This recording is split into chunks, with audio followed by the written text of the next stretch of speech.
Nelson Sebastian മത്സരിക്കണമെന്ന് പറഞ്ഞു. അങ്ങനെ പറഞ്ഞതിന്റെ അടിസ്ഥാനത്തിൽ അന്നേരവും ഞാൻ പറഞ്ഞു, നമ്മുടെ ബ്ലോക്ക് കോൺഗ്രസ് കമ്മിറ്റിയിൽ വിളിച്ചുകൂട്ടി നമ്മുടെ പ്രവർത്തകരുടെ അംഗീകാരം മേടിക്കണം. പ്രവർത്തകരുടെ അംഗീകാരം ഉണ്ടെങ്കിൽ മാത്രമേ ഞാൻ തയ്യാറാവൂ എന്ന് പറഞ്ഞു, അല്ലെങ്കിൽ ഞാൻ വഴിയാതരാവും ഞാൻ പറഞ്ഞു. അതുകൊണ്ടാണ് ഞാൻ രണ്ട് കൈയും കൂപ്പി എന്റെ ബഹുമാന്യരായ പ്രവർത്തകർ സഹോദരിമാരോട്, എന്റെ കുഞ്ഞനിയന്മാരോട് നിങ്ങളെ അഭ്യർത്ഥിക്കുന്നത്, എന്നെ നിങ്ങൾ വഴിയിൽ വിട്ടിട്ട് പോകരുത്. നിങ്ങളുടെ സഹകരണം എനിക്കുണ്ടാകണം. നിങ്ങളുടെ സഹകരണം ഉണ്ടായാൽ ഞാൻ എന്ത് വിലയും കൊടുത്ത് എന്ത് പരീക്ഷണവും തരത്ത് ഈ നിയോജകമണ്ഡലത്തിലെ നിയമസഭയിലേക്ക് എത്തിക്കുന്നത് നിങ്ങൾ ഉറപ്പു തരുന്നു. അതിന് നിങ്ങളുടെ കൂട്ടായ്മയാണ് ഉണ്ടാകേണ്ടത്. UDF-ൽ പുനലൂർ സീറ്റിനെ ചൊല്ലിയുള്ള തർക്കങ്ങൾ അവസാനിക്കുന്നില്ല. നിലവിൽ മുസ്ലിം ലീഗ് മത്സരിച്ചു വന്ന പുനലൂർ സീറ്റിൽ മുസ്ലിം ലീഗ് കൊല്ലം ജില്ലാ പ്രസിഡന്റ് നൌഷാദ് യൂനസിനെ UDF-ന്റെ ഔദ്യോഗിക സ്ഥാനാർത്ഥിയായി ലീഗ് നേതൃത്വം പ്രഖ്യാപിച്ചു.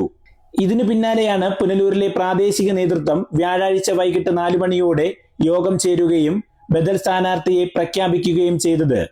നിലവിൽ പുനലൂർ നഗരസഭാ പ്രതിപക്ഷ നേതാവും UDF പുനലൂർ നിയോജക മണ്ഡലം കമ്മിറ്റി ചെയർമാനുമായ നെൽസൺ സെബാസ്റ്റ്യനെയാണ് കോൺഗ്രസ് നേതാക്കൾ ലീഗിന് ബദൽ സ്ഥാനാർത്ഥിയായി പ്രഖ്യാപിച്ചത്.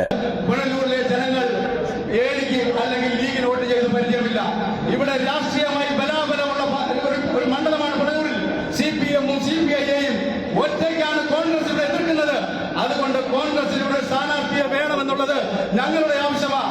അതുകൊണ്ട് ഞങ്ങൾ ഒറ്റക്കെട്ടായി ഒരുമിച്ച് പുനലൂരിൽ മുമ്പോട്ട് പോകും.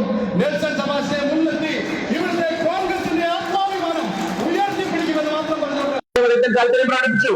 ബയോഡേറ്റ കൊടുത്തു. ശ്രീ സഞ്ജയ് ഖാൻ ഒരു ചെറുപ്പക്കാരനാണ്, യുവ നേതാവാണ്, ബയോഡേറ്റ കൊടുത്തു. ശ്രീ സൈമൺ ഉണ്ട്, സീനിയർ നേതാവാണ്, KPCC സെക്രട്ടറിയാണ്, ബയോഡേറ്റ കൊടുത്തു. ഇവരെല്ലാം ബയോഡേറ്റ കൊടുത്തു. നമ്മളെല്ലാം പ്രതീക്ഷിച്ചു ഇവരിൽ ആരെങ്കിലും സ്ഥാനാർത്ഥി പ്രതീക്ഷിച്ചു. ശ്രീ സുഭാഷ് അദ്ദേഹത്തിന് കേട്ടു. പല കാര്യങ്ങൾ പരിശോധിക്കുമ്പോൾ നമ്മുടെ കൂട്ടത്തിൽ നിന്ന് ഒരാൾ വരുമെന്നുള്ള പ്രതീക്ഷയിൽ നമ്മളെല്ലാം നിന്നു. പക്ഷേ ദിവസങ്ങൾ കഴിഞ്ഞു. നോമിനേഷൻ കൊടുക്കേണ്ട ദിവസം 16-ാം തീയതി തുടങ്ങി, 23-ാം തീയതി നോമിനേഷൻ അവസാനിക്കും. അതിന്റെ പകുതിയോളം കഴിഞ്ഞിട്ടും സ്ഥാനാർത്ഥിയെ കുറിച്ച് മാത്രമല്ല, ഈ നിയോജകമണ്ഡലത്തിൽ ഏത് പാർട്ടി മത്സരിക്കണം, ഘടകകക്ഷിക്കാണോ കോൺഗ്രസ് ആണോ എന്നുള്ള തീരുമാനം പോലും പറയാൻ നേതൃത്വം തയ്യാറാകുന്നില്ല. അത്തരത്തിൽ വന്നപ്പോൾ ഒരു തീരുമാനം ഉണ്ടാകണം. ഇവിടുന്ന് ആൾ മത്സരിക്കണം, ഒരുപക്ഷെ ഇവിടുത്തെ ആൾ മത്സരിക്കത്തില്ല എന്നൊരു ഒരു സന്ദേശമാണ് നമുക്ക് ലഭിച്ചത്. ആ സന്ദേശത്തിന്റെ അടിസ്ഥാനത്തിൽ നമ്മൾ കോൺഗ്രസിന്റെ നേതൃത്വം ഇവിടെ കൂടിയാലോചിച്ച് എന്ത് വേണമെന്ന് ചിന്തിച്ചു. നമുക്കൊരു കോൺഗ്രസ്സുകാരനെ ഇവിടെ മത്സരിപ്പിക്കണം. നമ്മുടെ ഇവരെല്ലാം യോഗ്യരാണ്. ഇവരിലാർക്കും സീറ്റ് കിട്ടിയാൽ 2 കൈയും നീട്ടി സ്വീകരിച്ച് നമുക്ക് അവർക്ക് വേണ്ടി പ്രവർത്തിക്കണം എന്ന് നമ്മളെല്ലാം തീരുമാനിച്ചു. ഞാൻ ഒരു ബയോഡേറ്റയും കൊടുക്കാൻ പോയ ആളല്ല. കാരണം ഞാൻ അങ്ങനെ തെരഞ്ഞെടുപ്പിൽ മത്സരിക്കണമെന്ന് ആഗ്രഹിച്ച ആളല്ല. ഞാൻ എന്റെ ബയോഡേറ്റ കൊടുത്തിട്ടില്ല. ഒരു നേതാക്കന്മാരെ, ബഹുമാനപ്പെട്ട ഒരു നേതാവിനെയും കണ്ട് എനിക്ക് സീറ്റ് തരണമെന്ന് ഒരു നേതാവിനോടും പറയാൻ പോയ ആളല്ല ഞാൻ പറഞ്ഞിട്ടില്ല. കാരണം ഞാനങ്ങനെ പ്രതീക്ഷിച്ചില്ല. ആരും എന്നേക്കാൾ ചെറുപ്പമായ ആളുകൾ ഇവരെല്ലാം ആരെങ്കിലും വരട്ടെ, അവർക്ക് വേണ്ടി പ്രവർത്തിക്കാമെന്ന് കരുതിയ ഒരാളാണ് ഞാൻ. ഇന്നലെ കൂടിയ യോഗത്തിൽ ഇവരെല്ലാവരും കൂടി ചേർന്ന് പറഞ്ഞു നെൽസൺ മത്സരിക്കണം എന്ന് പറഞ്ഞു, നെൽസൺ സെബാസ്റ്റ്യൻ മത്സരിക്കണം എന്ന് പറഞ്ഞു. അങ്ങനെ പറഞ്ഞതിന്റെ അടിസ്ഥാനത്തിൽ അന്നേരവും ഞാൻ പറഞ്ഞു, നമ്മുടെ ബ്ലോക്ക് കോൺഗ്രസ് കമ്മിറ്റിയിൽ വിളിച്ചുകൂട്ടി നമ്മുടെ പ്രവർത്തകരുടെ അംഗീകാരം മേടിക്കണം.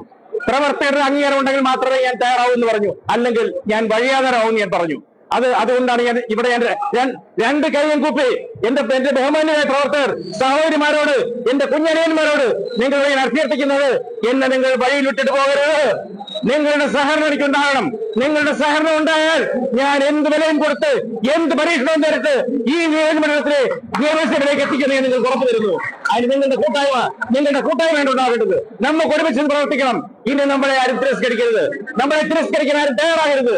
ഇപ്പോഴും പറയുന്നു, ആവർത്തിച്ച് പറയുന്നു, ഇനിയും നമ്മുടെ നേതൃത്വം തീരുമാനമെടുത്ത് ഒരു കോൺഗ്രസ്സുകാരന്, ഞാൻ കോൺഗ്രസ്സുകാരൻ അല്ലെന്ന് പറയുന്നത്, ആരെ പാർട്ടി തീരുമാനിക്കുന്നു, ആരെ കൊണ്ടുവന്നാലും അവരെ കയ്യും മെയ്യും എടുത്ത് സ്വീകരിച്ച്, ഞാൻ മാറുന്നുണ്ട്, കയ്യും മെയ്യും എടുത്ത് സ്വീകരിച്ച് അവർക്ക് വേണ്ടി പ്രവർത്തിക്കുന്ന ഉറപ്പ് നൽകിക്കൊണ്ട് നിങ്ങളെല്ലാം സഹകരണം ഉണ്ടാകണം എന്ന് മാത്രം പറഞ്ഞുകൊണ്ട് ചെറിയ വാക്കുകൾ സംബന്ധിച്ചു. പ്രഖ്യാപനത്തിന് ശേഷം നഗരത്തിലൂടെ 100 കണക്കിന് കോൺഗ്രസ് പ്രവർത്തകർ പങ്കെടുത്ത റോഡ് ഷോയും നടത്തി.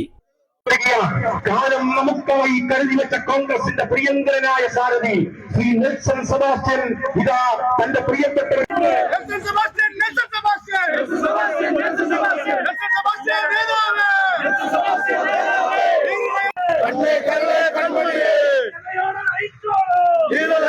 നിൽക്കുന്ന നിറസാന്നിധ്യമായ കോൺഗ്രസിന്റെ ജനകീയ മുഖമുള്ള പ്രിയങ്കരനായ ശ്രീ നെൽസൺ സെബാസ്റ്റ്യൻ തന്റെ സഹപ്രവർത്തകരുമായി ഇതാ ഈ വാഹനത്തിന്റെ തൊട്ടുപിന്നാലെ കൈവീശി അഭിവാദ്യം ചെയ്തുകൊണ്ട് കടന്നു വരികയാണ്.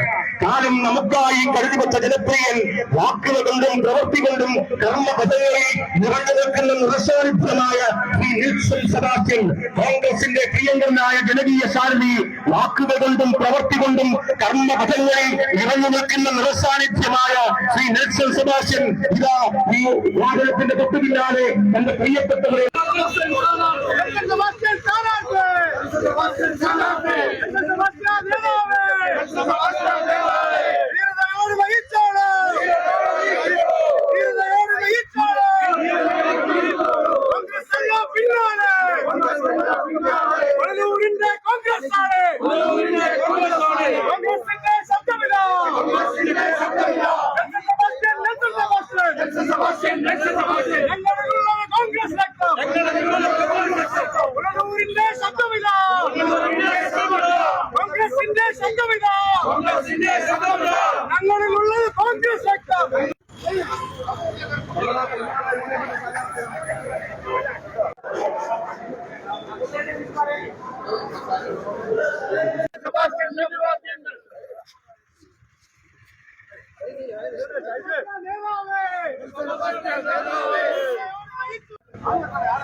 ഏറെ നാളുകളായി പുനലൂർ നിയമസഭാ സീറ്റ് ലീഗിൽ നിന്നും തിരികെ കോൺഗ്രസ് ഏറ്റെടുക്കണമെന്ന ആവശ്യം കോൺഗ്രസിന്റെ പുനലൂരിലെ ജില്ലാ സംസ്ഥാന ഭാരവാഹികൾ ഉൾപ്പെടെ നേതൃത്വത്തോട് ആവശ്യപ്പെട്ടിരുന്നു.